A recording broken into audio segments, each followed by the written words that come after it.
Welcome to the deep dive. Okay, so today we're ripping into a really volatile geopolitical pressure point, that Afghanistan-Pakistan relationship, specifically after August 2021. Right. That Afghan Taliban takeover wasn't just a regime change in Kabul. It fundamentally shifted the ground for groups like the Tehreek-e-Taliban Pakistan, the TTP. Yeah, shifted it how? Analysts keep using this term, unprecedented strategic depth. What does that actually mean on the ground? It means sanctuary, basically, a large, relatively secure area where the PTP could regroup, plan, train, and launch attacks into Pakistan without, immediate pressure. It's a game changer. Okay, so our mission in this deep dive is to unpack how that TTP resurgence is driving this wedge between Kabul and Islamabad. We're talking diplomacy falling apart, military action. And the scale is just what's stark. After 2021, the TTP's operational tempo shot up. We looked at the data, direct fights with Pakistani forces, up 5 times between 2021 and 2024, fivefold. Wow.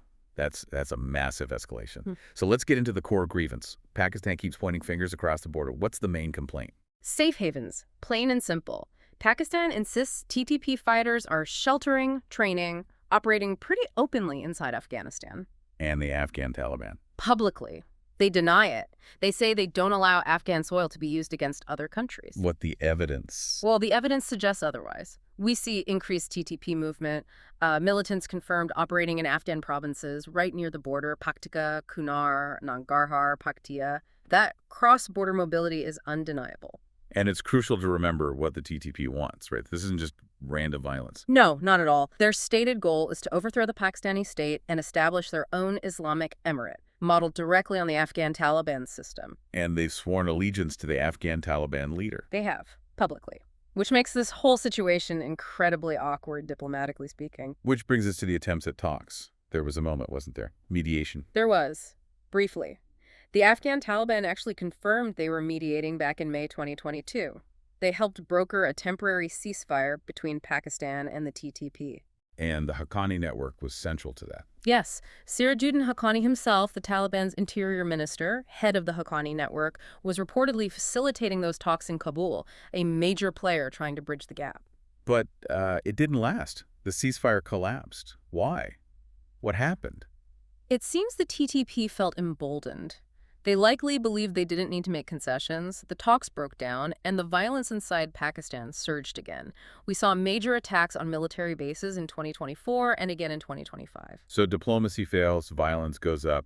What was Pakistan's response then? Retaliation. Pakistan made it clear they wouldn't just absorb these attacks. They announced intelligence-based anti-terrorist operations in March 2024, specifically citing the threat from PTP sanctuaries in Afghanistan. Right, direct action across the border. That puts the Afghan Taliban in a really tough spot, doesn't it? Absolutely. It's a massive dilemma for them. On one hand, you have these ideological ties. The TTP are their long-standing allies, sharing that same Deobandi interpretation of Islam. They fought together against international forces. Kicking them out would feel like a betrayal. A huge betrayal. It would undermine their whole victory narrative, potentially cause splits within their own ranks. But on the other hand, They need to act like a state. They need stability. They need some kind of working relationship with neighbors like Pakistan. exactly, pragmatism versus ideology.